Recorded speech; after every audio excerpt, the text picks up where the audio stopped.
कहानी शुरू होती है दो बहनों से जिनका नाम एलेक्स और सिबिल है। वो अपने दोस्तों के साथ एक आर्चरी कंपटीशन में हिस्सा ले रही थी। शुरुआत से ही सिबिल बहुत ज्यादा टैलेंटेड थी। वो अपने हर टारगेट पर बिल्कुल सटीक निशाना लगाती है। फाइनल राउंड में एलेक्स मजाक में ही इस चैलेंज को और भी मुश्किल बना देती है और उसे दूर रखी एक पेंसिल पर निशाना लगाने को कहती है। सिबिल अब पूरे कॉन्फिडेंस के साथ निशाना लगाने के लिए आगे बढ़ती तो है, लेकिन उसके सर में अचानक से दर्द होने की वजह से उसका निशाना चूक जाता है। अब इस मौके का फायदा उठाते हुए जोई जल्दी से अपना तीर चला देती है और टारगेट पर बिल्कुल सही निशाना लगाकर मुकाबला जीत जाती है। ये देखकर एलेक्स काफी उदास हो जाती है। वो चुपचाप वहां से उठकर घर के अंदर चली जाती है। यहाँ घर के अंदर एलेक्स अब बिल्कुल अकेली थी और वो खुद से परेशान भी थी। तभी अचानक उसकी नजर पास पड़े फर्नीचर पर पड़ती है जो अपने आप खुलने लगा था। हैरान होकर वो फर्नीचर के पास जाती है तो वहां उसे खुफिया रास्ता मिलता है जो उसे पुरानी और अजीब चीजों से भरे एक छुपे हुए कमरे में ले जाता है। बाहर सिबिल और जोई खेलना जारी रखते हैं। तभी अचानक सिबिल को एक अजीब सा विजन आता है। अपने विजन में वो देखती है कि उसकी दोस्त गिरने वाली है जिससे उसे चोट लगेगी। वो तुरंत रिएक्ट करके उसे सही समय पर पकड़ लेती है जिससे उसे चोट नहीं लगती।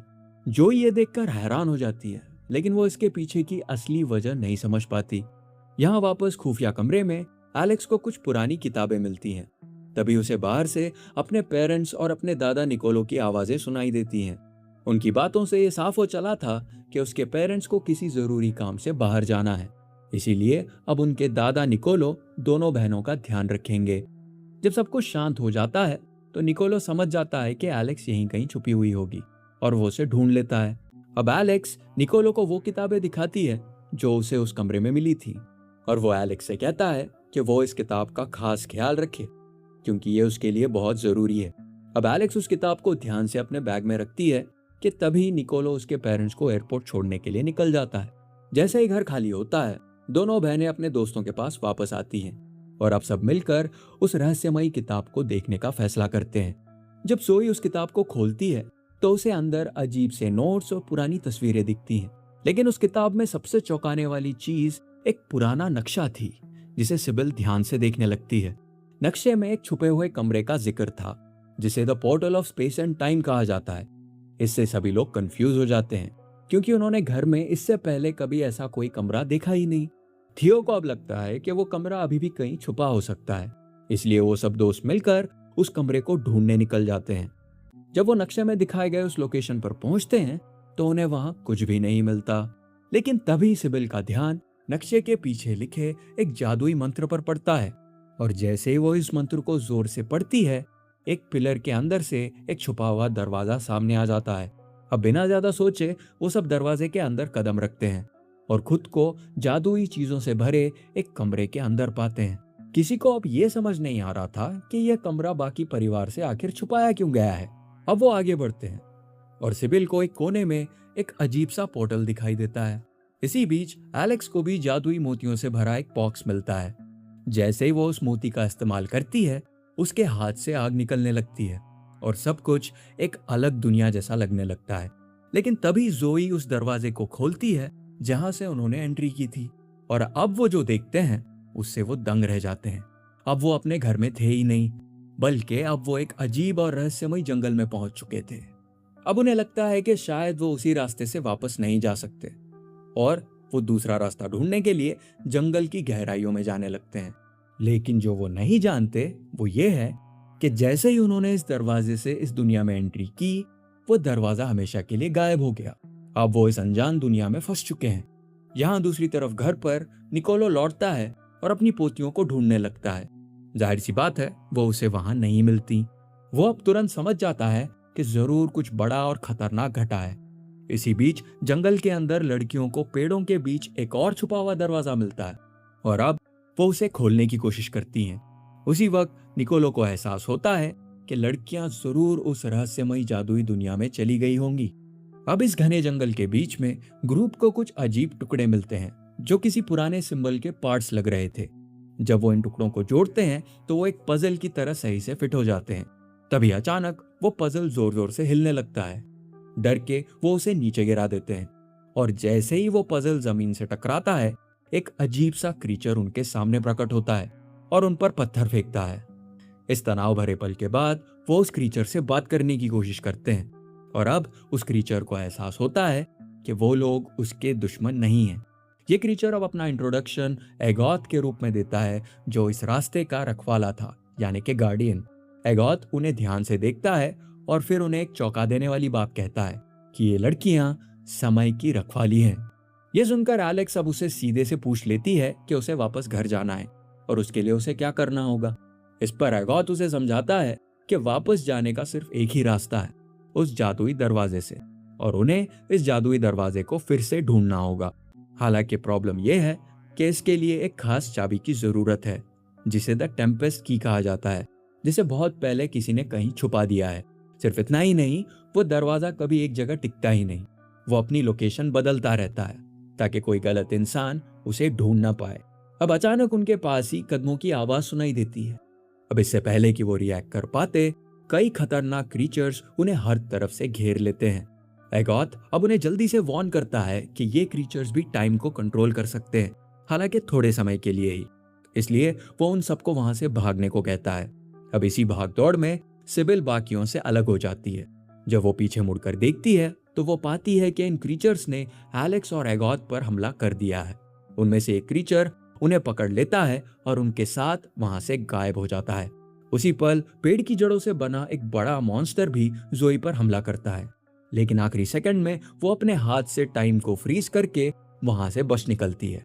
इस बीच वापस हवेली में निकोला अपने पोतियों के बारे में सोचकर परेशान हो रहा था, लेकिन एक बात वो समझ चुका था कि मामला सीरियस है। यहाँ जंगल में जोई अपनी इस नई पावर से हैरान थी, लेकिन अपनी पावर्स का इस्तेमाल करके वो अपने दोस्तों को वहां से बाहर निकाल लेती है। अब वो सब साथ मिलके खतरे से दूर जाने की कोशिश करते हैं। यहाँ दूसरी तरफ एलेक्स और एगोथ खुद को जंगल के एक अलग हिस्से में पाते हैं, जो भयानक आग से घिरा हुआ था।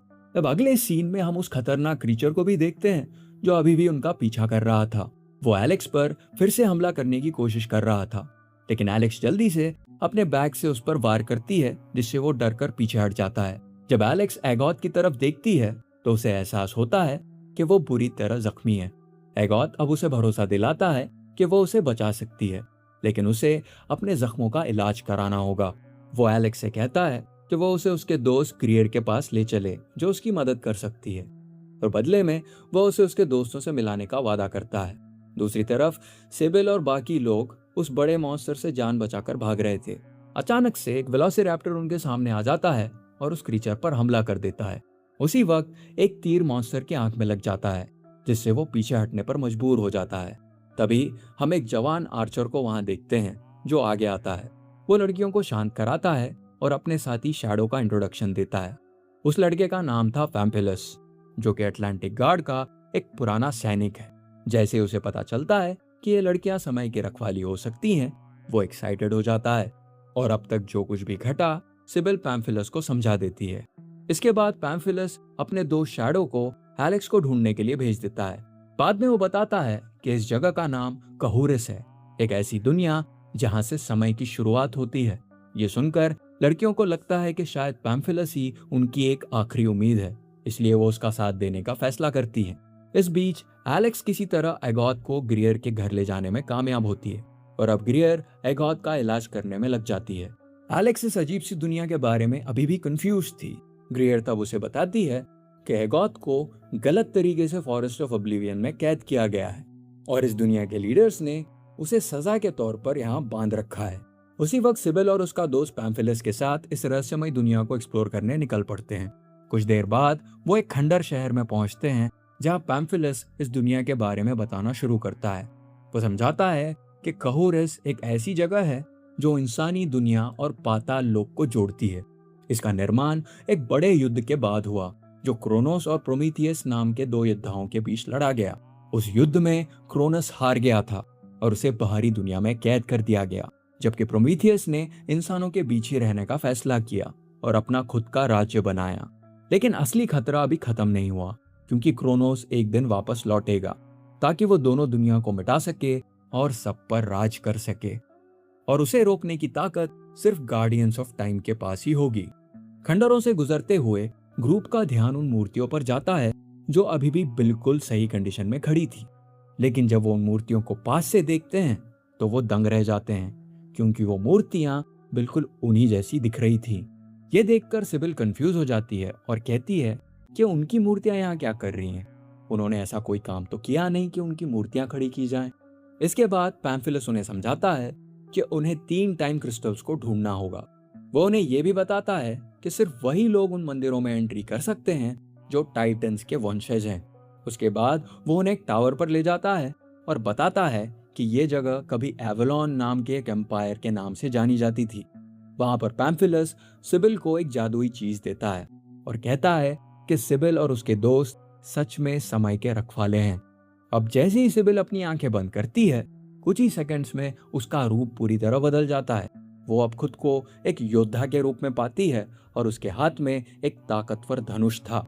इसी बीच दूसरी तरफ ग्रियर एलेक्स को एक जादुई गोला दिखाती है जो किसी भी इंसान के इच्छा अनुसार उसे कुछ भी दिखा सकता है। जैसे ही एलेक्स अपनी बहन के बारे में सोचती है, वो गोला उसे सिबिल को दिखाता है। अब ये देखकर जाहिर है एलेक्स को दुख होता है। उसे लगता है कि उसके दोस्त उसे ढूंढने की कोशिश तक नहीं कर रहे। ये सुनकर ग्रियर उसे समझाता है कि शायद वो उसे ढूंढने की ही कोशिश कर रहे हैं, लेकिन एलेक्स इस बात पर यकीन करने से मना कर देती है और वो अब अपने दम पर फैसला करती है कि उसे कहूरिस के उस मंदिर जाना है। इसके लिए वो एगोथ से मदद मांगती है। जब एगोथ पूरी तरह ठीक हो जाता है तो वो एलेक्स को उसी पुराने भूले बिसरे मंदिर में ले जाता है, लेकिन वो उसे वॉर्न भी करता है कि उसे आगे का रास्ता अकेले ही पार करना होगा, क्योंकि सिर्फ टाइटन के वंशज ही यहाँ से आगे बढ़ सकते हैं। जैसे ही एलेक्स रास्ता पार करती है, वो अचानक से खुद को एक बड़े रेगिस्तान में पाती है जो खंडरों से भरा हुआ था। बीच में वो प्लेटफॉर्म पर रखे एक मेटल बॉक्स को देखती है और उसकी तरफ बढ़ने लगती है। उस पल उसे अपने अंदर कुछ बदलता हुआ महसूस होता है, मानो जैसे उसकी ताकत जाग रही थी। उसे ऐसा लग रहा था जैसे वो टाइम को कंट्रोल कर सकती है। वो जिस तरफ आगे बढ़ती, उसे अंदाजा हो जाता कि टाइम आगे बढ़ेगा या पीछे जाएगा। एक्साइटेड होकर वो बॉक्स की तरफ दौड़ती है, जिससे उसके आसपास की हर चीज तेजी से टूटने और खराब होने लगती है। लेकिन जैसे ही वो उसके पास पहुंचती है, वो अपनी डायरेक्शन बदल लेती है और पीछे की तरफ चलने लगती है। और अब अचानक सब कुछ रिवर्स होने लगता है। टूटे हुए ढांचे फिर से बन जाते हैं और मंदिर अब पूरी तरह से ठीक हो जाता है और बॉक्स भी अपने असली रूप में वापस आ जाता है। इस तरह एलेक्स टाइम क्रिस्टल को हासिल कर लेती है और एगोथ के पास वापस लौट आती है। इसी बीच पैम्फिलस सिबिल, जोई और थियो को रात के अंधेरे में क्रोनोमेट्री के मंदिर की तरफ ले जाता है। अब जैसे ही वो अंदर कदम रखते हैं, थियो के सर में अचानक दर्द होने लगता है, लेकिन इसके बावजूद वो आगे बढ़ने का फैसला करता है। अंदर पहुंचकर उन्हें एक आल्टर मिलता है जिस पर एक पजल लिखी थी।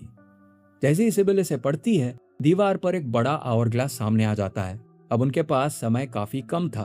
उन्हें आवर ग्लास की सैंड खत्म होने से पहले उस पजल को सॉल्व करना था। इसी दौरान थियो के साथ कुछ अजीब होने लगता है।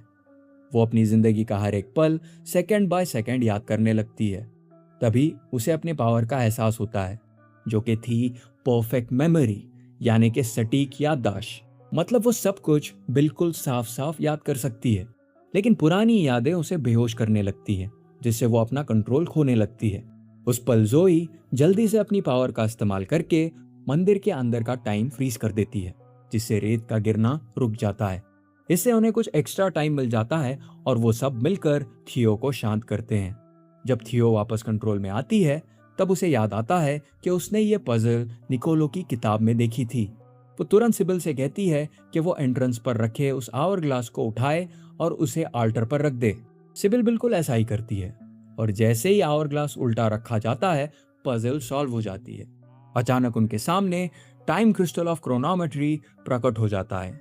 ये देखकर पैम्फिलस को अपनी टीम पर गर्व महसूस होता है, लेकिन जैसे ही वो लोग उस क्रिस्टल पर अपना हक जताते हैं, उन्हें बाहर से एक भयानक तूफान की आवाज सुनाई देती है। पैम्फिलस जल्दी से एक छोटा कैंप लगा देता है ताकि सब लोग सेफ रह सकें। कुछ देर बाद लड़कियां उसे पूछती हैं कि आखिर उन तूफानी बादलों के अंदर क्या है। तब पैम्फिलस उन्हें एक डरा देने वाला सच बताता है। वो कहता है कि क्रोनोस के हारने के बाद भी वो अपना सबसे ताकतवर नौकर, जिसका नाम था डीमोस, उसे पीछे छोड़ गया है। हालांकि उसे अटलांटिस के सैनिकों ने हरा दिया था, लेकिन उसकी आर्मी का एक हिस्सा अभी भी उन बादलों में जिंदा है और ये बादल रात के वक्त घूमते हैं।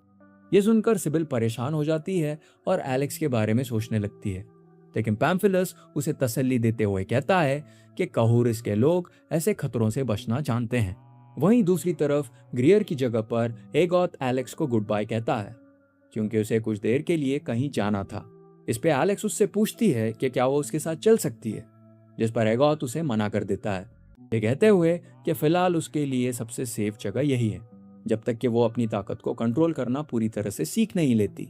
डरी हुई एलेक्स ग्रियर से पूछती है कि क्या वो सच में यहाँ सेफ है, क्योंकि बाहर के खतरे और वो तूफानी बादल उसे डरा रहे थे। ग्रियर शांति से उसे भरोसा दिलाती है कि चिंता की कोई बात नहीं है। फिर उसके हाथ में एक क्रिस्टल रख देती है। जैसे ही एलेक्स उस क्रिस्टल को छूती है, उसे तेज दर्द होता है। क्रिस्टल उसका हाथ जला देता है और वो जमीन पर गिर जाती है। ग्रियर जल्दी से उसे एक दवा देती है, जिससे एलेक्स को थोड़ी ताकत मिलती है। हालांकि जैसे ही वो उसे पीती है, ग्रियर चुपचाप अंधेरे में गायब हो जाती है। अचानक से एलेक्स के सामने एक बड़ा सा ड्रैगन आ जाता है और उस पर हमला करता है, लेकिन इस बार एलेक्स घबराती नहीं।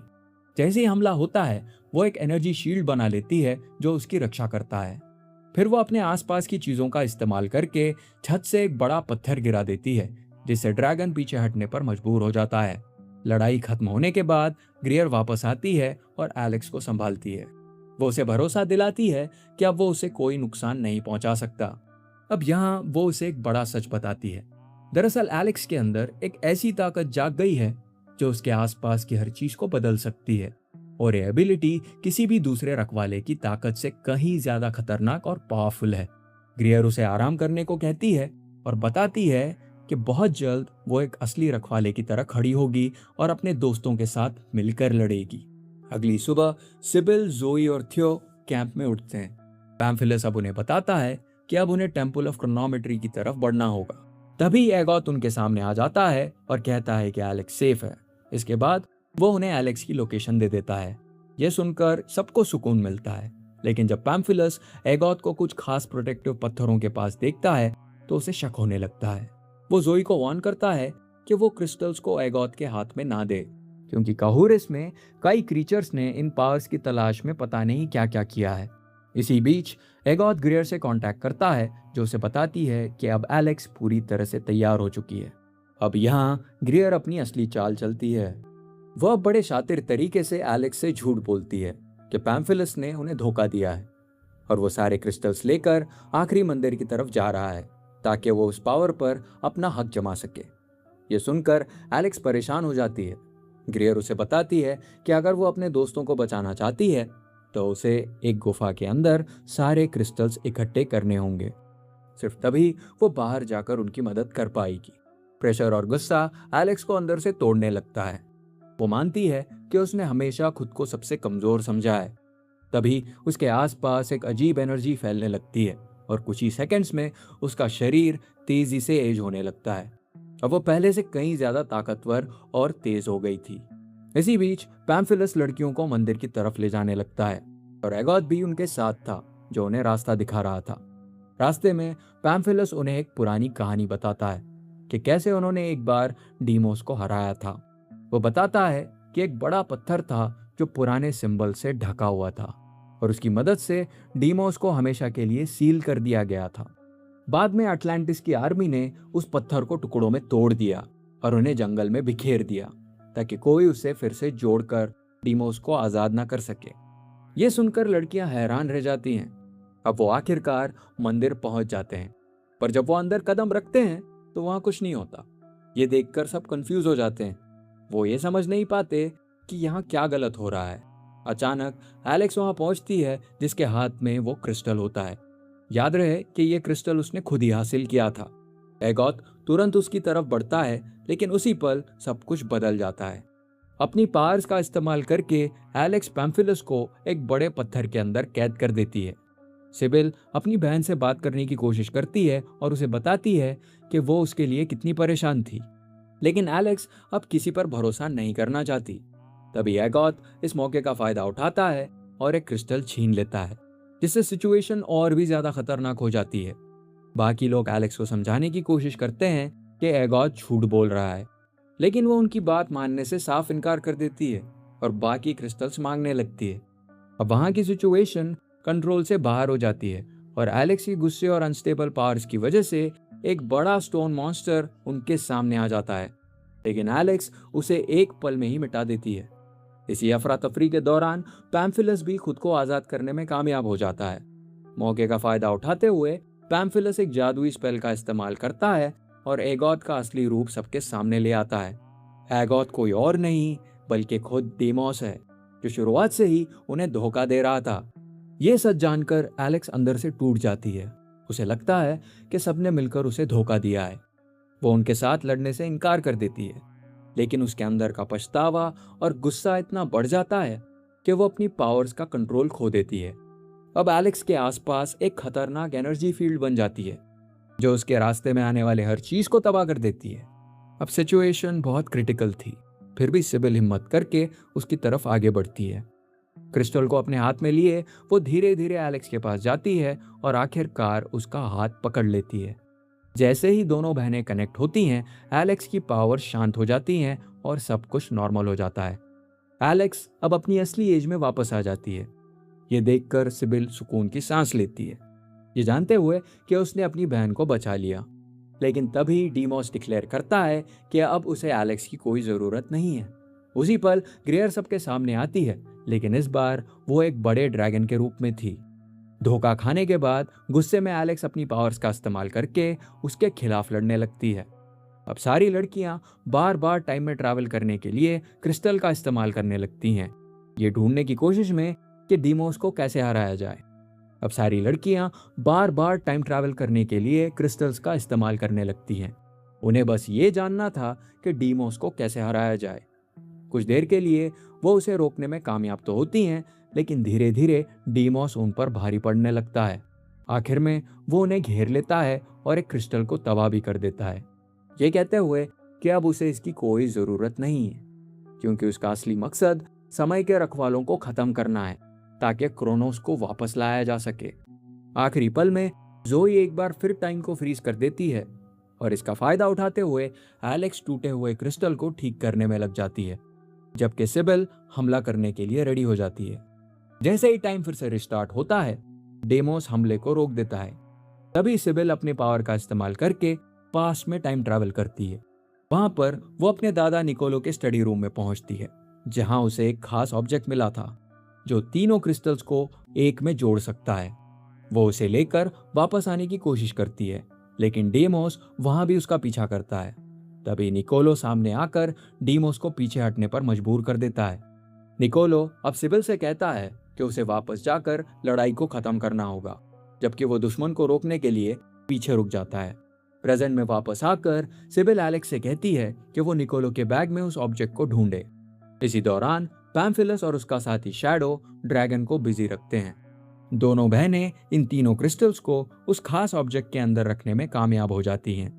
जैसे ही वो ऐसा करती हैं, एनर्जी की एक ताकतवर लहर निकलती है जो सीधे डीमोस पर वार करती है और उसे खत्म कर देती है। खतरा आखिरकार टलने के बाद सारी लड़कियां अपनी जीत का जश्न मनाती हैं, ये जानते हुए कि उन्होंने कहूरिस की दुनिया को बचा लिया है। कुछ समय बाद वो पैम्फिलस को गुड बाय कहती हैं और एंड में अपनी जादुई ताकत की मदद से वो सब अपनी असली दुनिया में लौट आती हैं, जहां निकोलो उनका इंतजार कर रहा था। तो आपको ये मूवी कैसी लगी?